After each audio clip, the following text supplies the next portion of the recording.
Longhorn fans, Sooner Nation, welcome to episode 45 of the Bevo Podcast, the only podcast exclusively dedicated to covering the greatest rivalry in college football, the University of Texas and the University of Oklahoma. I'm with my man, Kevin Miller. I'm John Whitson. We are so sorry for the delay in getting out another episode. We were fully committed to doing a recap episode of the national championship game, but we could not bring ourselves to revisit the absolute dumpster fire that was the national championship game between Georgia and TCU. Between Georgia and TCU. It was a mockery of all sporting events ever. It was a disaster. It is every argument as to why schools that aren't named Georgia, Alabama, Clemson, and Ohio State should ever play in a national championship game. Kevin, what am I missing from that disgusting display of college football? Nothing at all. You want to talk about men against boys? I mean, TCU did not belong on the field with Georgia at all. Here's my argument. Let me play devil's advocate to that. And I agree. I think I agree with you. So I'm just kind of playing devil's advocate because I just want to throw it out there. They talk about the transitive property, right, from mathematics and moving that over to sports. If if team A beats team B and team B beats BC and team D beats BA, then so and so should have beat so and so. So we both saw the same game. At TCU, I don't even know what the heck happened. The ball started rolling. But let's think about this. Let's extrapolate this just a little bit, okay? TCU beat Michigan. And we were on this podcast saying, hey, TCU beats Michigan. Man, they look good. They were aggressive. They're running the ball. Every time it was fourth down, you knew they were going to pick it up. They looked like the tougher of the two teams. They made, defensive plays, the whole thing. So we felt good about it. We didn't think it was a fluky win by any means. Would you agree with that? 100%. Okay. Would you also agree that Ohio State was a kick away from beating Georgia? Absolutely. If Ryan Day handles the final three plays better, he's probably even closer to beating Georgia than he even was, right? I mean, he gave his kicker a crappy shot at it, but they were a kick away from beating Georgia, which would have put Ohio State playing TCU. Michigan beat Ohio State. Beat the brakes off of them. So we saw a TCU team beat a Michigan team that beat Ohio State team that should have beat Georgia, right? We all saw that happen. Correct. All correct. And yet somehow, and I agree with you, TCU didn't deserve to be on the field against Georgia. So I don't know if it was a matter of Georgia being more prepared for the spotlight, Kirby Smart having a better game plan, the simple talent gap was exposed after having played, maybe TCU had so much time to prepare for Michigan that it allowed for creative coaching to kind of have maybe a little bit of an advantage. But it was rough. So that's why we didn't do it because, okay, look, we just filled 3 minutes talking about that. That's the extent to which I want to talk about that game. What do you have any other final thoughts on the national championship? No, man, it's just one of those nightmare, I think fans do this too, but coaches, I'm sure, do it. If everything goes wrong, how bad would it be? And if they imagine that, I don't think it was even that bad. It was worse than they could have ever imagined. I mean, 65-7. Oklahoma's been on the end of some bad losses in college football playoffs, not in the finals, but obviously in a BCS game to USC, LSU in the Peach Bowl. So I know what it feels like, but man, it was bad. It was bad. But anyway, hey, season's over. Hey, and to be fair, it sucks for TCU because it caps off. They had a really great season. And they didn't show what they could do, right? No. That's what really sucks about it for them. They didn't get a chance to show the nation what they're really about because they're not as bad as they looked on the field that night. No, they're not. We all can agree with that. They're absolutely not. It's back. We're going to talk some college football. we're going to talk. We're going to talk transfer portal. We're going to talk players that have enrolled in the spring. We're going to get to that because this is a football podcast. But we are in the heart of basketball season. The Texas Longhorns are still playing really well despite the loss of their coach, Chris Beard, back in December. I don't know if we've talked about it on the podcast or not. If we did talk about it, it was just briefly. I don't think he'd been fired yet, but he's been fired. We know that. I will say this, Kevin. Back in the summer, there was an online poll of which coach in the Big 12 would most likely be arrested for a domestic violence abuse. And Chris Beard had it over. He was like 98%. Oh, is that so? He was 98% likely to happen to him. So this doesn't come as a surprise to anybody. Okay. Based on his sideline demeanor and just overall personality. At the same time, how has Texas responded to not having Chris Beard? And how are y'all feeling about your season so far? And you've got a pretty good slate of games coming up. You've got Kansas on February 6th, but the week before that, you play Tennessee. You've got 2 easy games with West Virginia and Oklahoma State. As easy as anything gets in the Big 12. What do you feel about your season so far? How's everybody responded to Chris Beard leaving? What are the next 2 weeks looking like for you guys? Well, shout out to the players, right? I mean, losing your head coach in such a public scandal like this, it seems like it would be a major distraction, but they've kept playing and they kept playing well. You can see the coaching is a little bit different, but I think Rodney Terry's done a good job. The defense is not as intense as it was under Beard. I think the offense has opened up a little bit, though. But no, they're still playing well. I think their record probably wouldn't be any different if Chris Beard was still the head coach. So, I'm really proud of the players for keeping focused through all this. I mean, y'all are maintaining the seventh, a number 7 ranking. So you're, well inside the top 10, and that's playing a Big 12 schedule to date, which has just been brutal for everybody that's played in it, unless you're named Kansas. So it's pretty commendable that you're staying ranked so high. How are you going to fare after these next 2 games when you get to Tennessee and the gauntlet is Tennessee, Baylor, K-State, Kansas. I mean, those 4 games, that's going to show if you're we'll know, right? I mean, they did lose to Iowa State the other night, 78-67 on the road up in Ames. And you know how it is there on the road in this conference. It's just hard to win games. I think you just have to stack up wins, right? The Tennessee game, I mean, I think it's more of just measurement to see where you're at. It doesn't really mean anything as far as conference play goes. So that's really what I'm more concerned about. But it'll be nice to go and play against Rick Barnes and see how they play in that environment. So I'm looking forward to it. I've always loved that about college basketball is that good teams play each other in the regular season. You get exciting big-time matchups, whether it's early on in some of those preseason, pre-conference tournaments, or I love what the Big 12 and the SEC do every year. I mean, it's one of the best. It's one of the best weekends of college basketball for me, anyway. I mean, they tend to match up teams that have some interest level there. Like to be able to put Tennessee against Texas and have your former coach at Tennessee, it just helps the storylines. But man, Tennessee is what did I say they were ranked? 9th? Number 9, yeah. If you play today, it'd be 7 versus 9. I mean, that's a sweet little matchup. That's a big matchup, yeah. And just over the years, right, I've seen Texas play against the likes of Duke, UConn, North Carolina during the season. So, yeah, that's the beauty of college basketball. You don't really get that too often with football. My favorite all-time game was when Oklahoma played LSU. Okay. And we went down to Baton Rouge, and it was our really, really good team. So it would have been 2016, The Buddy Hield team? The Buddy Hield team that went to the Final Four. And we got to play Ben Simmons, who was, supposed to be so freaking good. And we just beat the brakes off of him. And Buddy Hield just clearly delineated why he was the best player in college football. I mean, college basketball. No doubt.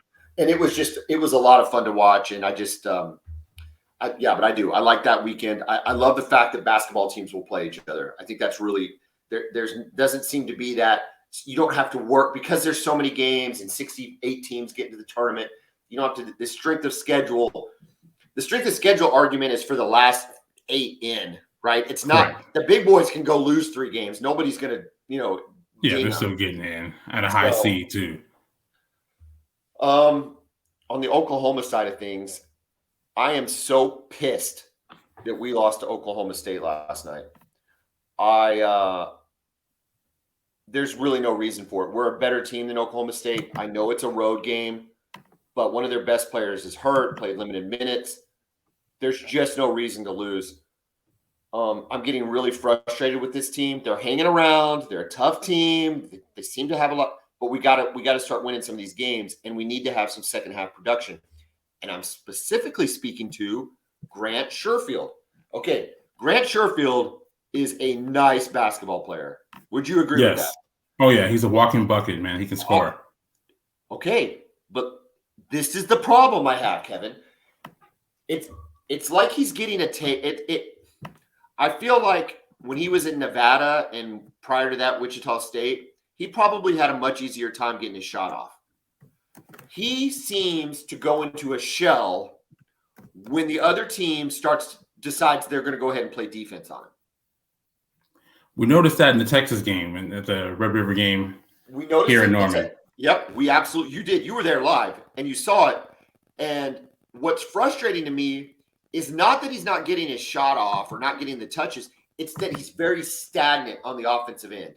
Okay? He's not moving without the ball. He's not trying to create. He's not going to the basket. He's not trying to draw fouls. He's not trying to get his shot off. He just seems, and I'm going to say this, I think it's okay to criticize this guy. He's 23 years old. He's a super senior, whatever. So, I'm not picking on some true freshman. I think he acts pouty when he doesn't get his points. Yeah. I mean, I saw that. We saw that in the Texas game. We saw it in, was it the Tech?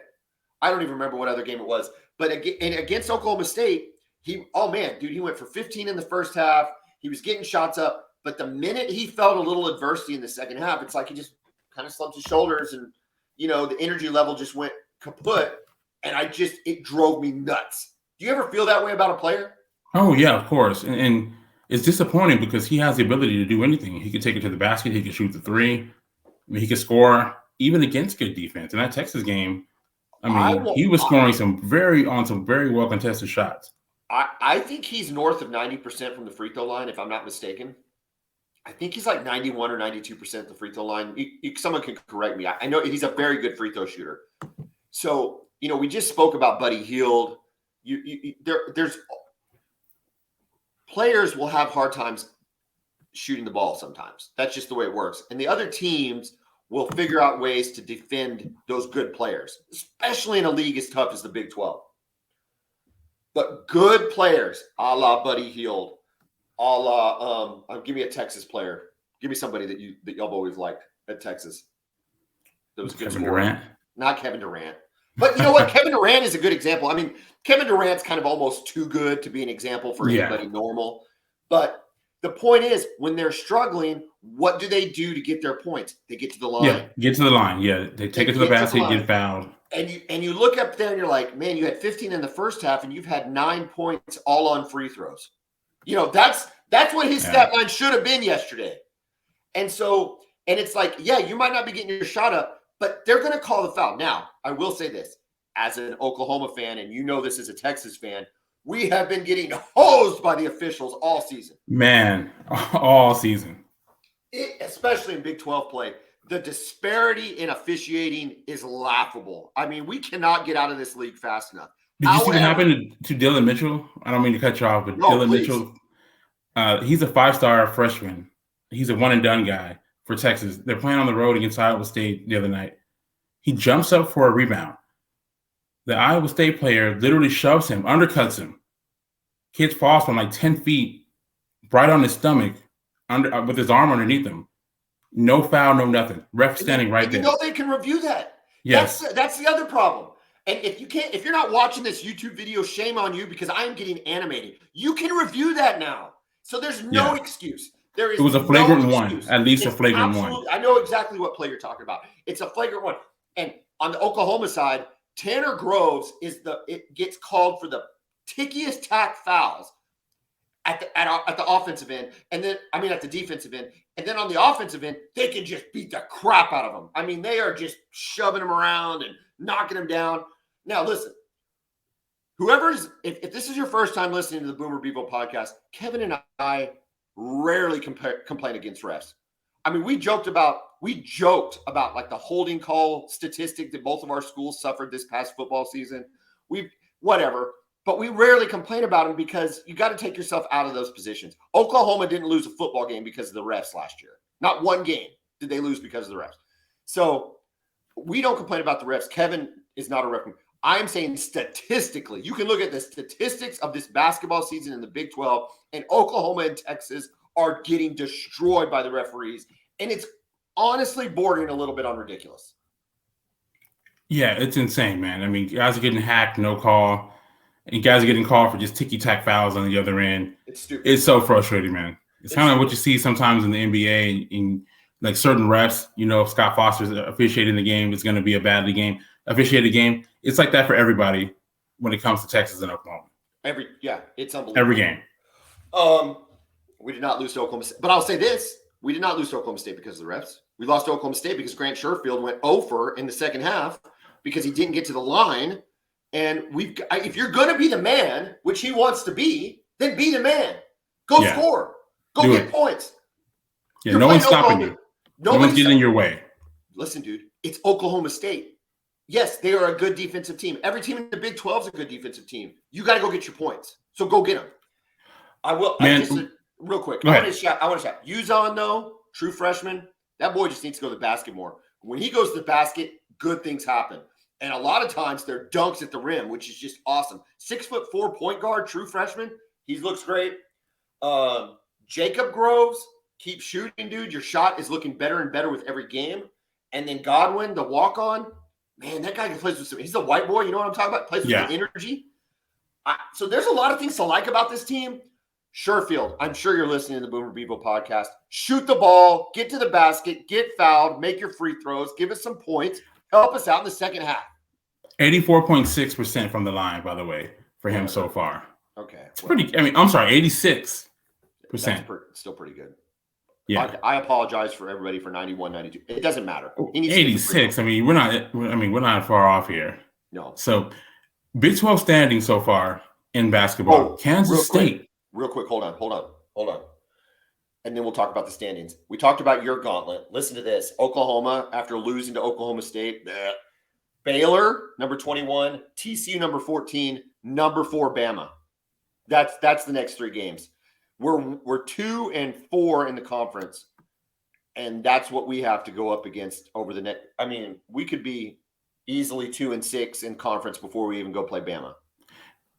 It's not a lot to separate the teams in this league when you think about them from an actual team standpoint. But, man, teams like Kansas, they just get wins. They just know how to close out games.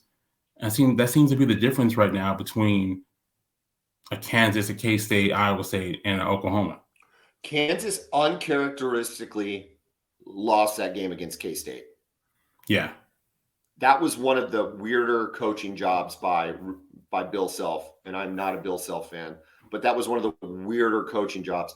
All that to be said, you're 1,000% right.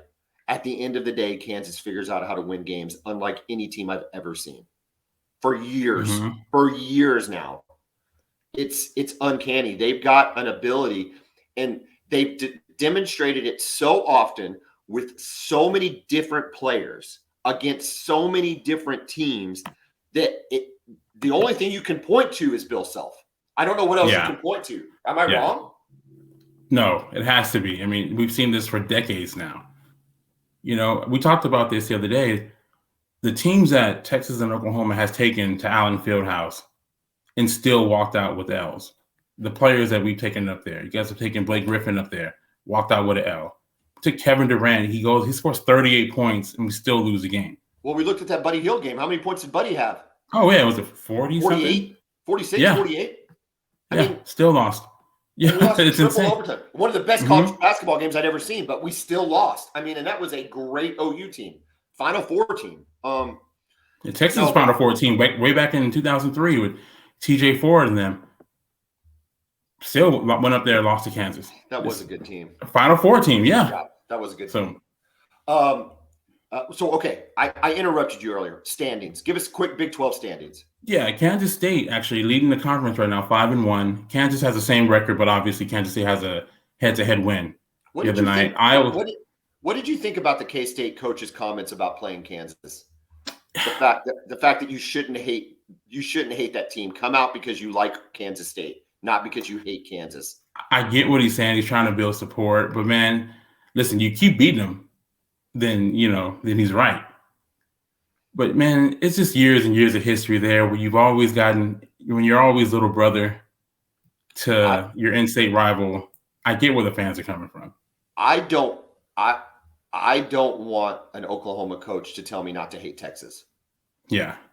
I don't want to be preached to. Now, hey, first of all, I don't mind being preached nearly as much if you're beating them. You win, yeah. Say what you want to, coach. So this guy beat Kansas, and so that's what I mean. So he gets a lot more grace. But like, if I had to hear about, they're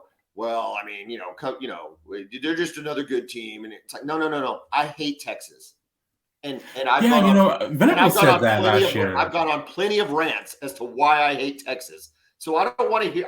We don't need to preach to me why I should just like Texas because I hate them. I hate them all. I hate all of it.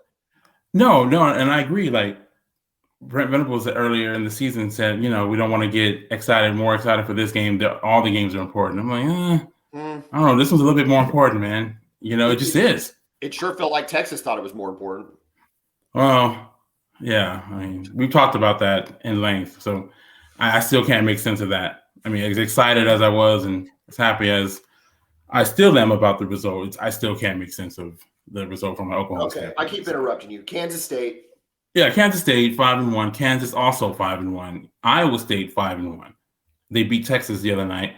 Texas 4-2. Iowa State was not supposed to be that good, right? I don't think so. No. I don't think so. They weren't ranked entering Big 12 play, were they? I don't believe they were. Yeah, I don't think they were. And let me just see what they're ranked right now.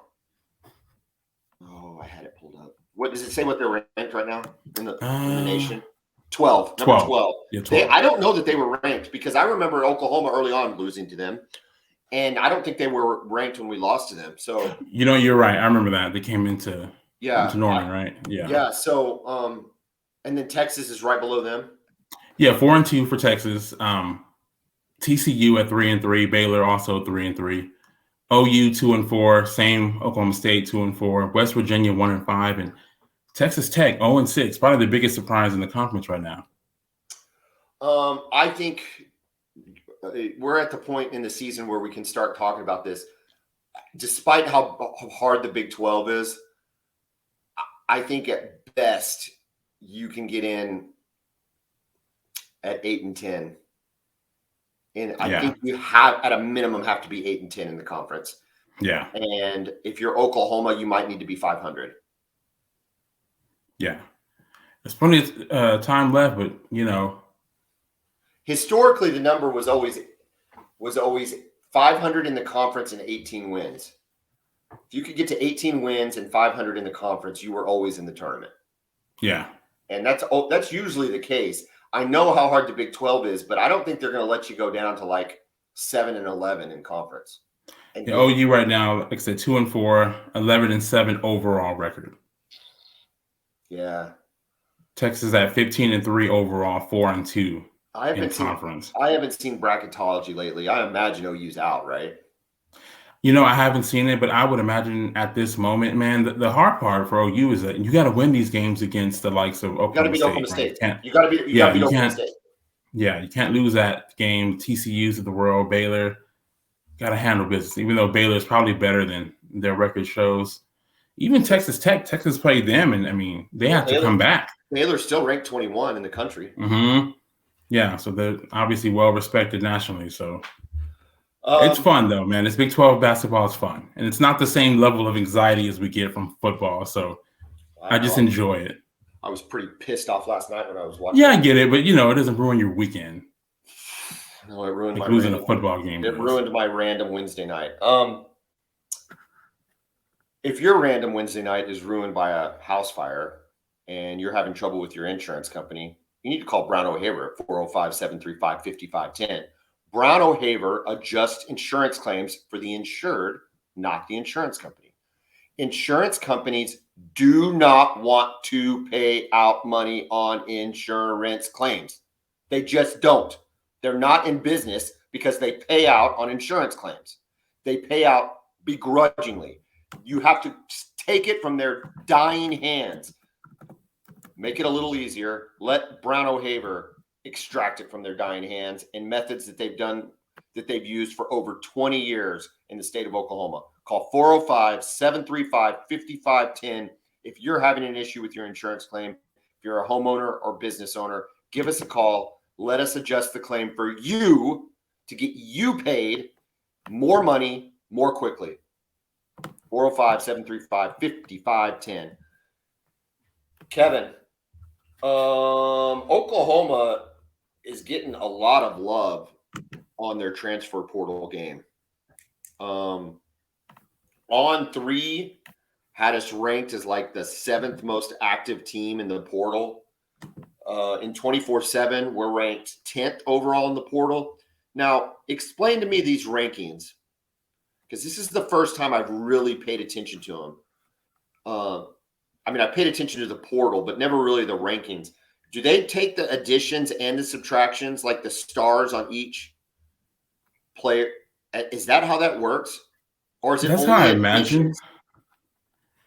Honestly, I'm not 100% sure, but if they're basing it just off the additions, then you guys have to be ranked really high because you got some pretty good guys coming in. Let me also ask you this question. You're not inspiring me with a lot of confidence now that you didn't know the answer to that one. This is like the first question I've ever asked on the Boomer Bevo podcast that you didn't have the answer to. So I'm a little shook. But my second question is, when I was going through our list and I was looking at the rankings, like the Walker Roos kid or Walter Rouse kid, the kid from Stanford, he's ranked as a 4-star. Is that a new ranking as a transfer, or is that his original high school or his final high school ranking? Do you know? They have both. They have portal rankings where they kind of think they are as far as a portal, like the impact that it can have. They can have a 5-star impact or a 4-star impact. I believe it's based on that. So, okay. So if because I'm using 247. So if you're looking at the 247 and Oklahoma's ranked 10th, we think maybe it has to do with losses a little bit, but on the other side, those star rankings are based on a reevaluation of their performance so far in college. Correct. Look, dude, Oklahoma's done what they've needed to do. This is, and they've done it to the point now with 2 good recruiting classes, a decent transfer season last year, although Nick Evers kind of bolstered that. Not Nick Evers. Yeah, Nick Evers. That was the recruiting season, so I apologize. But we had a decent transfer season, but 2 good recruiting classes, and now you're having what's ranked as the 10th best transfer class in the country by 247. It was like 6th or 7th on 3, and you hit at defensive line, offensive line, defensive line, offensive tackle, edge, defensive line. That's like everything that's what you're supposed to get out of the portal. Am I wrong? Well, no, not at all, especially now because it was vital for you to replace the lineman that you lost, right? It was vital. You guys lost 2 good players, 2 really good tackles. Harrison was a really good player, and so was Wanye Morris. So, to be able to replace him with a guy like Walter Rouse, these are instant plug-and-play guys. Dudes at Stanford, that's historically a very good offensive line. When you think of offensive line play, at least from a run game, my brain immediately goes to Wisconsin and Stanford. That's just maybe Michigan, but really even more so was to me historic. Maybe not with Luke Fickell. We'll see how that evolves. But it's always been, you think about offensive linemen at Wisconsin and offensive linemen at Stanford. And so to get a kid and I guess he's going to go back to school and finish school at Stanford, and he's like some sort of genius kid. Like, listen, with Stanford, they have the same standards. The athletes have the same standards as the general students. Most schools, the admission standards are lowered for athletes, for scholarship athletes. But Stanford, no, you have to be a normal Stanford level student to get admitted into the university. So if you're there, it's because you're mentally smart enough to be there. Yeah, I was trying to find. I couldn't find. I heard it on the radio what he was going to go back to school for, and it was just something crazy. Like, yeah, I don't know, microbiology or something. I mean, just some really legit major. Anyway, that's not the point. The point is we're getting a smart kid there. Obviously, we're getting Austin Stogner back. We're getting the tight end Blake Smith from A&M. I'm fascinated by getting Reggie. Is it Reggie Parson from Texas Tech, Trace Ford, and Deshaun McCullough? Pearson, yeah, the very physical safety. Yeah, and he's only the McCullough kid is the one that really has my interest. Well, the McCullough kid. I'm curious to see what Trace Ford's going to do. I know he's come off some injuries and stuff, and he hasn't been able to go to his full potential at OSU. But I mean, these are instant impact players. These are players that you expect to start or play day one. And they're all enrolled. Absolutely. And they're all enrolled. And man, look, Dason McCullough, it's a borderline 5-star recruit coming out of high school. And most players, you transfer because of either a lack of playing time or you want to maybe improve and go to a bigger stage. And that's why he's leaving, right? I mean, this kid was going to go to Ohio State. His dad got a job on the Indiana staff. That's why he went to Indiana. But this is a kid that was being heavily recruited by the likes of Ohio State and Alabama. And he had a really good freshman season at Indiana. So the only reason he left is because his dad went to Notre Dame. So why would he stay at a place like Indiana if he could play at Ohio State? Why do you think he didn't go to Notre Dame? It's from what I hear, it's really hard to transfer into Notre Dame if you're a student at another university. They've got crazy admission standards, kind of like we talked about with Stanford. They're the exact same at Notre Dame. So it would have been difficult for him to get in there. And something. Speaking of Notre Dame, we're forgetting that the Jacob Lacey kid that he committed to Oklahoma back in October. So that's a 4-star from Notre Dame. So that guy's kind of gotten lost in the shuffle there, but that's another defensive lineman. I mean, I guess my point in all of this, at least with the additions, and then we'll get to some of the subtractions, but at least with the additions and with the recruiting class and with your quarterback coming back, Brent Venables is running out of excuses. There's not a lot. He's got his guys. He's got his quarterback. He's got he's still in the Big 12. TCU is losing everybody. There's not going to be a ton of excuses left for reasons why Oklahoma should not win more football games, significantly more football games. Agreed. The roster is completely overhauled. These are all going to be his guys this year. So, and they're good ones. These talented guys. I still have a few questions about the wide receiver position going into the season, right? With Mims deciding to go to the draft.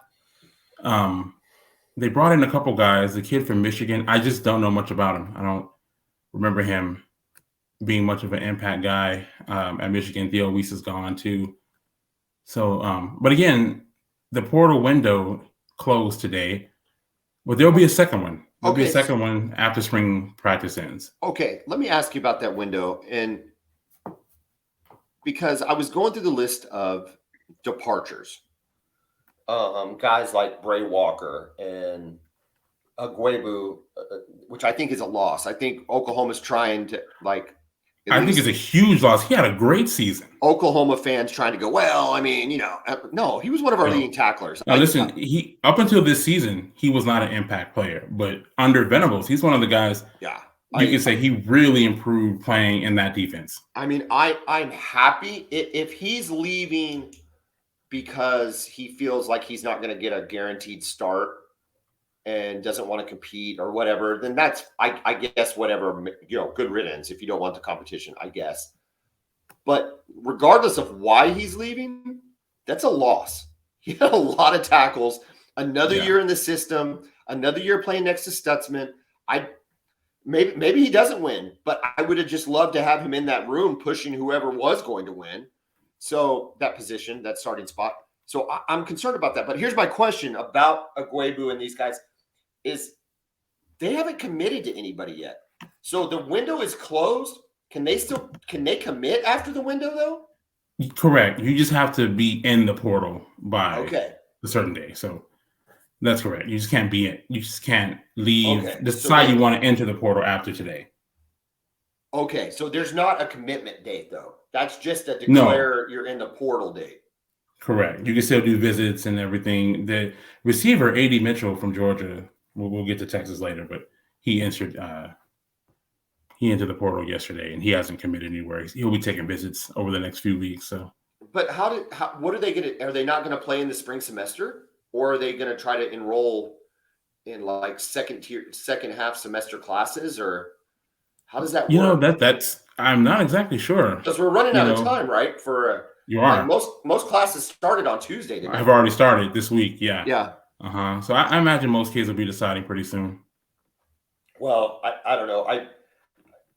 To me, the only person on that list that really stuck out to me is like somebody that I hope tests the waters and tries to come back is Ugwoegbu.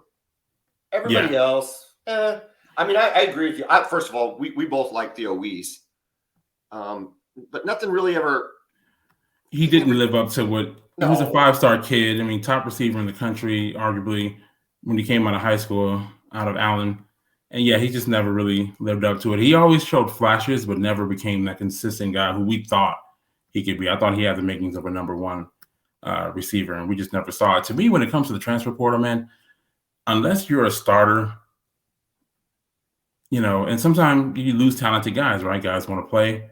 Yeah. That's really what it is. It's mostly guys who aren't playing or guys who just maybe need a fresh start. But looking at OU's list of guys that left, you have some guys you thought could have been good players, like a Nick Evers down the line. I think Clayton Smith. On that Nick Evers, I think the Texas game defined what the coaches thought about with Nick Evers. Yeah, they just did not think he was ready at all. Clearly. Not one bit. Not one bit. If they were willing to roll out Davis Bevel and play the other half of the game in Wildcat with a tight end, that tells you that they thought very, very little of Nick Evers.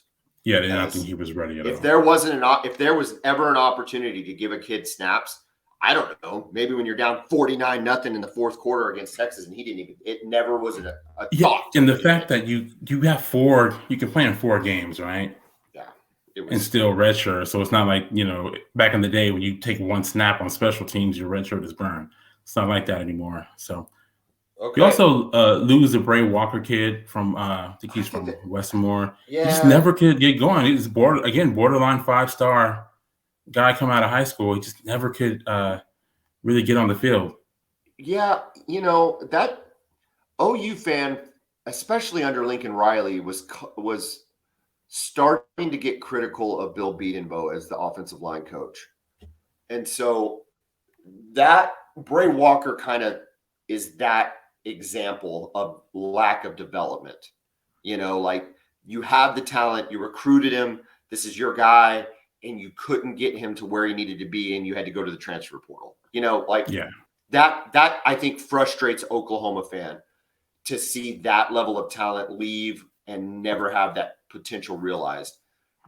And with receivers, it's one thing. One, because receivers are kind of a mercurial position anyway.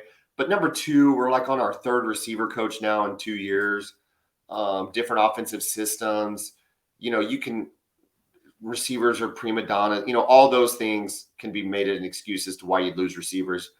But for offensive linemen, you're like, man, Bill Bedenbaugh, and all you're thinking about is all the guys that are still playing this weekend in the NFL, right? With Lane Johnson and Trent Williams, and the Creed Humphreys at Kansas City. Kansas City. There might be more that I'm missing. I don't even know. But my point being is, we're kind of frustrated by that, and Bray Walker kind of is emblematic of that frustration. We hope that under Schmitty, that development comes back, the physicality comes back. Maybe it did this year. You had a pretty good rusher with Eric Gray. I don't know. We'll see. It'll be interesting with Sawchuk and Javonte Barnes next year. Okay, University of Texas. Walk us through the transfer portal. Y'all haven't been as active as we are, so give me very quiet. Yeah, very, very quiet so far. The kid who I kind of started to talk about, A.D. Mitchell, 6'4" receiver from Georgia, pretty talented guy, good route runner. Scored a touchdown in both playoff games. I think he scored a touchdown in all 4 of the playoff games that he's played in at Georgia. But I think he's a guy. He's from Texas, actually. He's from the Houston area. Moved to the Nashville area as a senior in high school. Ended up going to Georgia. He's had a good career, but I hear he has some connections. I've heard rumors, I don't know if this is true or not, that he has a child too that's in Texas. So I think he wants to be closer to home. So Texas, I'm hearing it's in a pretty good spot for him. If he comes to Texas, I think he's a guy who can start right away. Wasn't there some Xavier Worthy talk about him possibly entering? I guess that's a moot point now, right? There was talk about Xavier Worthy hitting the portal. He never addressed it publicly or anything, but the rumors were there, but nothing ever happened. Nothing ever became of it. So, I'm glad he didn't. No, clearly the talent is there with him, but there was something missing, right? You'd agree that he didn't have the year you wanted him to have, right? I mean, that's not unfair criticism at all. The talk was possibly USC, and then I even heard OU. I heard that thing too. I guess that can't be real, Emmett Jones. Right? I don't think so. I mean, I think Emmett Jones followed him on Twitter. Your new wide receiver coach, right? Great hire, by the way. And he probably recruited him at Tech, right? So probably maybe so. And Xavier Worthy followed him back. So from there, the rumor mill just started going. Yeah, but I don't know. That never felt right. I never bought that. I thought the USC would have been a better option for him. USC absolutely made sense. It made sense, but I guess he's decided to stay. And I'm glad, because like I said, I think he'll have a bounce back year next year. Him and Quinn just never really seem to get in sync. Quinn's overthrowing him, and then when Quinn does hit him, he's dropping it. So yeah, I don't know. They gotta get this thing going. Yeah, about the time one of them would yell at one, and the other one could yell at the other one for doing the other thing. So it was. Yeah, for sure. Okay, where are y'all ranked at in transfer portal? Oh, probably in the 70s. I mean, they brought in a transfer punter out of Stanford. They, I think they're going to get A.D. Mitchell, but that's not even official. That's not even official yet. So, man, it's been really, 45, quiet. 45. Yeah. And the guy, the corner from Wake Forest, who's a pretty good player. He was a pretty good player. Corner, Gavin Holmes is his name. But, man, other than that, they lost some guys, but, I mean, nobody really that's going to upset you too much. Does that speak to does that just speak to the kind of the team maybe maturing a little bit underneath Sarkisian? It seems that way. Because under Herman's last classes, all those guys are gone. Yeah. His last class, majority of those guys were out of there. But most guys just seem to be staying. And the guys who are leaving, it's just guys who are buried on the depth chart. Well, they did lose Ovia Gofu, who was a starter for them the last 2 years at edge. He transferred to LSU for his last season. He came from Notre Dame. He played for Brian Kelly at Notre Dame. Brian Kelly's at LSU. He transferred there. But again, even then, and of course Hudson Card leaving, but again, that's a playing time. Yeah, he's not, because he doesn't want to be a part of the program. So, well, he's got Archibald coming in. There's that. He just went from maybe getting to play and playing well when he did play to he's not playing at all. He's got it. If you're a quarterback, you want to play. There's only one position. Only one. Yeah, they should go. Like Nick Evers, I mean, I get it, right? No one's upset with him about leaving. Where did Hudson Card end up? He ended up at Purdue, interestingly. I know. I was very surprised. I thought he'd either stay in Texas, maybe U of H or SMU, somewhere like that. TCU, even. Did you see Kendall Briles is going to TCU? Yeah, is it official? I think so. Official? Yeah, I heard it's pretty much a done deal. I mean, what do you think about that, man? I just think it's significant because the national narrative would have you say, why would you leave an SEC school to go to a middle tier Big 12 school, right? I mean, regardless of whether TCU made they're not Oklahoma or Texas. Yeah. And so to leave an SEC school to go there, I think speaks to Sonny Dykes. Yeah. Maybe more than anything, somebody wanting to coach for Dykes. Mm-hmm. And then number two, I think recruiting, because I think it's got to be easier to recruit TCU than it is Arkansas. And I just think Arkansas is a middle-of-the-road program, maybe not even middle of the road, bottom third program in the SEC, and you probably your upside, very limited upside there, right? Even if you have good players, they had a good team, over the last couple of years, and you still end up with 5 losses, 5 or 6 losses, and even at your almost best, you have to have really. We've only seen them really compete when they've had historically good players like Darren McFadden and Felix Jones in the backfield back in 2007. Man, what a loaded backfield. God. And Peyton Hillis. Remember Peyton Hillis? Oh, God. Yeah, they had all 3 of those guys. Yeah, I mean, and McFadden was a top 5 pick. Felix Jones was a first-round pick for the Cowboys. And Peyton Hillis had a really good NFL career, too. He was on the cover of Madden that year. Man, what are you talking about? They were so good. Fun to watch. Yeah. I remember that. Didn't they play like a Thanksgiving Day game against LSU where McFadden just went off? He just went nuts. Yeah. Oh. Yeah. I mean, we're talking about peak LSU defense, too, with NFL guys all over, and he just ran all over him, and he was such a fun player to watch. All right. NFL, Kevin. NFL. We're in the divisional round. I thought the games were pretty good this past weekend. We have Jags versus Chiefs. Now, these are the games we're going to pick. You destroyed me at college football. You are king of the mountain. You are, whatever the moniker is, you won it in college football. Congratulations. I was a terrible, terrible pick, but I think I'm going to do better. I think I'm going to do better in the pros. So okay, you think you're more of an NFL guy? Absolutely, 100%. Jacksonville Jags at the Chiefs. Chiefs giving 8.5. My question for you is: does Jacksonville have any chance to win this game? They have a slight chance, right? Anything can happen. But man, then you remember that Kansas City has Patrick Mahomes, and then it's like, man, I can't see him losing a playoff game to Jacksonville at home. Did you see the random scroll? Do you watch NFL Channel very much? Sometimes. The scroll for the last week has been that Trevor Lawrence in high school, college, and the pros has never lost a game played on a Saturday. Interesting. That's the most random stat I've ever heard. There you go. I don't know. You know what it reminded me of? Do you ever remember it was Little Big League. The announcer in Little Big League, when he would come up with random stats, he was like, he's 1 for 5 in a dome east of the Mississippi. It's like that's good. But anyway, all right.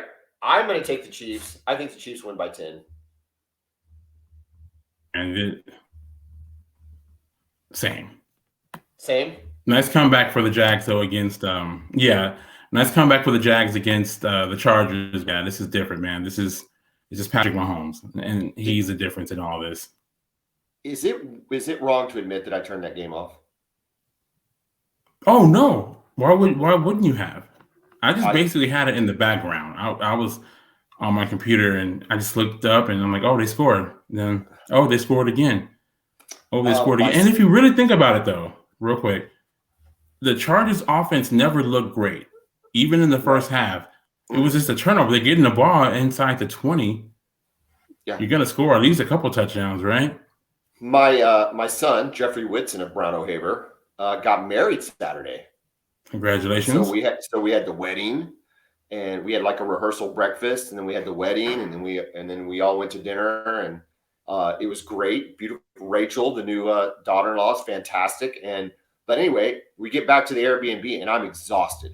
I'm just exhausted, and I see, and the game was kind of, and I'm like, whatever, and I turned it to something else. I think I fell asleep on the couch. I could not believe it when I woke up the next morning, though, because you got to admit, even though, yes, I agree with you that their offense was not, all that. It's still, that's a big comeback for the NFL. No, you never would have thought. No. You never would have thought. What was more crazy, that or the Buffalo Bills and Houston Oilers in 1990? I actually saw that as a kid. I saw it live too. Yes. Yeah, same. Yes, I saw it live. I think the Bills coming back because Warren Moon had them down 35-3. It was over. 35-3. Yeah, it was over. God, with the backup quarterback. Remember that? Frank Reich. Frank Reich. Yeah, went nuts with but they still had Thurman and Andre Reed though. They had Thurman, Andre Reed, and then who was their big defensive guy? Bruce Smith. How could I forget that? Yeah. They also had Cornelius Bennett. Good linebacker. Best team never to win a Super Bowl, right? Easy. Yeah, man. I mean, and they had 4 chances. 4 chances and a field goal. Yeah, the first one, that's the only one that was really close, right? I mean, the one against Washington the next year, I mean, it was 37-24 or something, I think. 52-17 to Dallas. Everybody picked Buffalo that year. I mean, you remember we were the going first one Texas. against Dallas? Yes. Yeah. Nobody had Texas winning that game. I mean, Dallas winning that game. Nobody had it. That was by far the biggest beatdown I've ever seen. I mean, I was too young to remember the 55-10 San Francisco over Denver. That was a little bit before my time. I was not too young for that. I was a John Elway fan in the 80s, and I was devastated. Man, that was like the NFL equivalent of the TCU Georgia game. Doug Williams went off in the second quarter. With 4 touchdowns. Okay. I'm not even talking about that one. That's how bad it was for the Broncos in the 80s when it came to Super Bowls. Which game I was talking about the 49ers and the Broncos. Oh, yeah. No, you're right. Yeah, see, and that's how bad it was, right? They got blown out by Yeah. No, my scars came from the Washington Redskins. Yeah, 4 touchdowns right in the second quarter. My scar came from that because Doug Williams just went insane. I've seen that. I watched the highlights of that, and it's just touchdown. It's just, how is this happening? Yeah, and the 55-10 with the Buffalo one, the fourth one though, against the Cowboys. Do you remember that one? It was in the Georgia Dome in Atlanta. Was in the Georgia Buffalo Dome was winning. Was it in Georgia Dome or the Superdome? No, it was the Georgia Dome. Okay, you would know. All right. Yeah. And Buffalo was winning the game 13-6 at halftime. Dallas can do nothing offensively. And then Dallas comes out and outscores them 24-0 in the second half. It's Thurman fumbles. James Washington recovers it and takes it for a touchdown. It just completely fell apart. Emmitt Smith had a pretty good game in that second half. He did have a good game. Right? He did. I still thought James Washington should have been the MVP because he had 2 big turnovers, 1 fourth score. But man, yeah. And to think that, the Cowboys go to the Super Bowl 2 years later when it, and then haven't got close since January 96. I haven't sniffed it. Giants, Eagles. Eagles are favored by 7.5. Has Philly lost any momentum though? I feel like the Giants are coming in with momentum, and Philly is limping in on a sore shoulder of Jalen Hurts. I'm just a little nervous about that. I'm concerned too, man, because I just don't know how healthy Jalen Hurts is. Right? He just hasn't. When he came back, he just hasn't looked right. So yeah, I'm concerned. They're clearly the better football team overall. But we've seen this before. Teams get hot in the playoffs, right? We saw it with Joe Flacco with the Ravens. We saw it with the Giants twice with Eli Manning. He's come out of nowhere and win the Super Bowl. And everybody's talking about Brian Dable like he's the greatest coach ever. He's a great coach. He really is. I mean, listen, dude, the NFC East coming into this year was derided. I mean, they were like, oh, the NFC, they're terrible. Dude, they had 3 teams in the divisional round. Not just in the playoffs, close in to the having divisional 4. round. Washington was only a game out from making the playoffs, too. It was crazy. I got the Giants to cover. I don't think they win. I actually think the Eagles win. But I'm picking the Giants to cover. It's 7.5. Did you say Giants? Giants to cover or Giants to win? Correct. Giants to cover. Yeah. I the younger daughter, I think I've talked about this, huge Eagles fan, going back to the Philly special days. She fell in love with, because I cheered for the Patriots, and she was like, well, I'll cheer for the Eagles. I said, if the Eagles win, I'll buy you a hat. And I never thinking I was going to have to buy him a hat. Nick Foles is the freaking quarterback. Are you kidding? And even then, Tom Brady had it with 2 minutes to go. And you thought to yourself, well, there's no way. There is no way. We all knew it was going to happen. I mean, it was there. And it didn't. And it was one of the rare times. It's like Michael Jordan missing that shot. You're just like kind of sitting there. Like, what happened here? Yeah. So anyway, she got the hat this year, though. She got all the swag.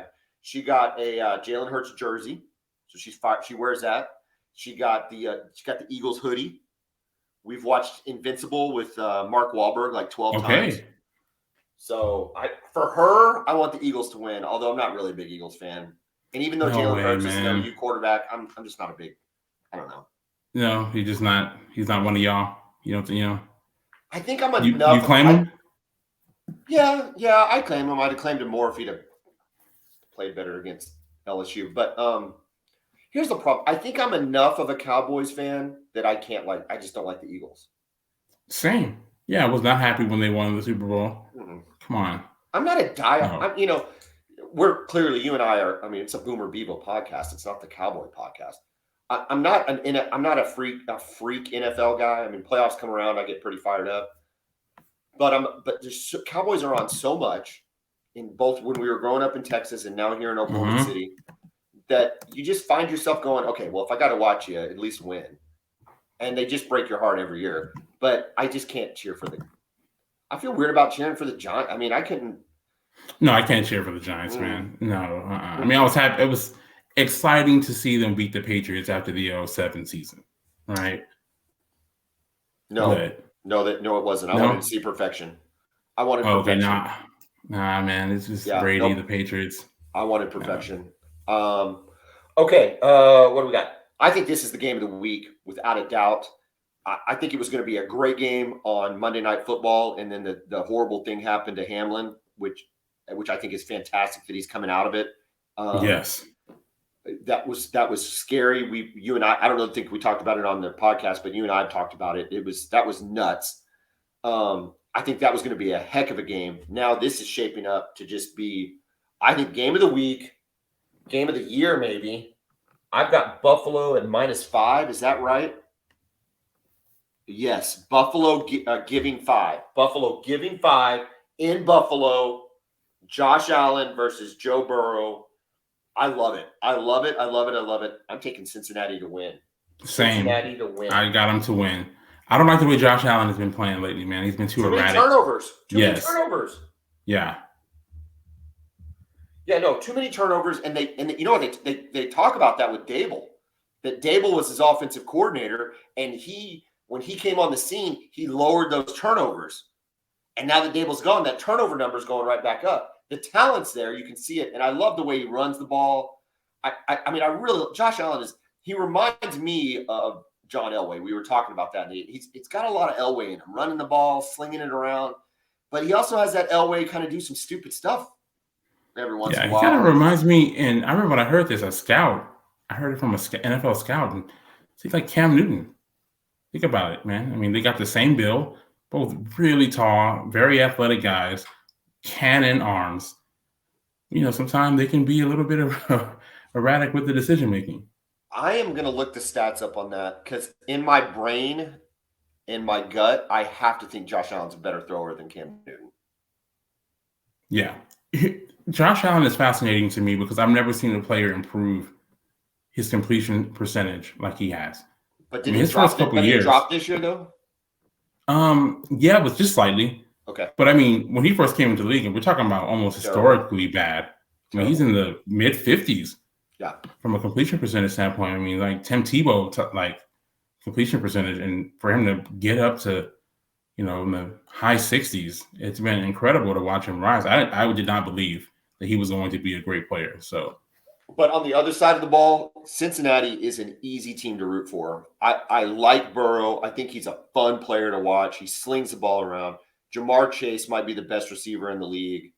Yeah. And then you've got 2 Sooners at running back. Joe Mixon's always going to be kind of hard to root for just because of all that Joe Mixon brings. But, man, he's a tough runner. But then they play Samaje Perine a lot, and he is easy to root for. I mean, he's the quintessential Sooner. Every Sooner fan loves him. The problem for you guys is Texas is you don't have any players in the league right now to root for. In fact, when I go to the OU Texas game, the only highlights I ever see are Justin Tucker. Really? Yeah. Who else even plays football? Well, I don't know. I don't know. I was just too busy on the 49-0. That's all I remember from. That's fair. My bad. Since it's going to be a fun game. And then lastly, I think the best team left is San Francisco, even with Brock Purdy. If you told me at the beginning of the year, Dak Prescott or Brock Purdy, it would have been Dak every day. It still is for me. First of all, I know you're a Dak guy. I know you love Dak. No. I don't love Dak. I will tell you that. But over Purdy, man, no. This is very easy. Purdy's killing it, dude. He is good. Killing it. Why would it be any different against the Cowboys? If there is a team on this list of likely to do stupid crap, it's the Dallas Cowboys. Oh, yeah, of course. I'm just talking about Dak Prescott versus Brock Purdy. That's literally. I think San Francisco is a better team. Okay. And I think they'll win the game. You got Deebo Samuel. Mm-hmm. You got Christian McCaffrey. Mm-hmm. You got Kittle. And I don't even know who their other receiver is. But those dudes, those 3 right there could be your 3, as a group, the 3 best skill players in the league on one team. Yeah. And you've got the crazy play calling and play designing of Texas Longhorn Kyle Shanahan. Did he go to Texas? He did. He played at Texas. Do you remember the 2002 Red River Shootout? You remember that one? It was Nate Hibble and Chris Sims. I do. Both, I did not know. Both trying to lose a game. That's all I remember. There was a play where Sims threw one of his many interceptions, and the receiver kind of broke off on his route for some reason, and it was like a quick slant, and it was Kyle Shanahan he was throwing the ball to. Seriously? He was a wide receiver, number 87 at Texas. Oh, well, that's just another reason to root for Dallas. But no, I had no idea. I did not know that. Yeah. Man, here I am giving all this love to San Francisco. Dude, I think San Francisco, I really do. Defensively, they're fantastic. I think just me, I know Kansas City's good. I get it. And maybe I'll be proven wrong. I think San Francisco is the best team left playing. I love their defense, man. D'Amico Ryans. Remember him, right? From Alabama, Houston Texans. Yes. Remember him, linebacker? I mean, he's a defensive coordinator, and, man, he's doing a really good job there. Yeah, he's getting looks at in terms of coaching jobs. He absolutely should, and I hope he gets one this year because that defense is really good. They've got a great line. Obviously, they got Nick Bosa, former Texas Longhorn Charles Dominique doing a good job there too on the other side, rushing the passer. So, man, they're tough. And their linebackers, Dre Greenlaw and Fred Warner. I mean, I don't love their secondary, but you don't have to have a great secondary when you got a pass rush and linebackers like that. The Cowboys, I thought, played their best game of the year against Tampa Bay. Dak looked in complete control, and Dak can have those games. He can have a game where you come out going, man, dude, I don't know. And then you could have a game like he did where you're like, man, that guy could be the best quarterback in the league. I mean, Correct. He looks like it, like in control of the game, master of the offense, master of the clock, guys in the right spots, never needing a timeout, always in control. And then other games where he looks completely lost, but not against Tampa Bay. I don't know how much. I think 2 things are true at the same time. Tampa Bay was not very good, and Dallas had a really good game.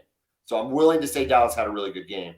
I like CeeDee Lamb, although I still don't know that he's a number 1 receiver. I do like Lamb. I thought Dallas's tight ends played good. Micah Parsons, maybe the best player on the field between both teams. That dude is unbelievable. Oh, yeah. I don't even know if it's a maybe. He's a monster, man. Crap, right? I mean, you talk about both. He really considered. Give me Micah Parsons. He heavily considered OU coming out of high school. I don't know if you remember that. I do remember that. I can't even imagine. I was thinking, man, please don't go to OU, please. So I think this is a really good team for Dallas. I think the 49ers win and cover. I think it's 3.5. 49ers. I think they win and cover as well. I think it's a good game. I think it's a close game. You're giving me no chance to have it. Hey, man. I should have made it. And we agree. And, usually I don't like agreeing with you. I can't believe I just picked I'm Kyle usually Shanahan. right. I had no idea Kyle Shanahan was a Longhorn. That is disappointing. That is disappointing. Yeah, man. Man, he can scheme some offense, though. He can. I mean, those dudes from his dad, man. Those dudes run open like you're watching a Lincoln Riley offense or something. Yeah, he just schemes them open big time. I mean, that's what's making, because nobody likes Jimmy G, right? I mean, all you hear about is how bad Jimmy G is. Well, all Jimmy G does when he's there is throw touchdowns to wide open guys. So why can't Brock Purdy do it? I'm just wondering is he going to have that moment, though? Is he going to have that rookie moment?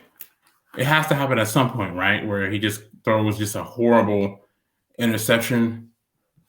I think that's what I'm waiting on for him.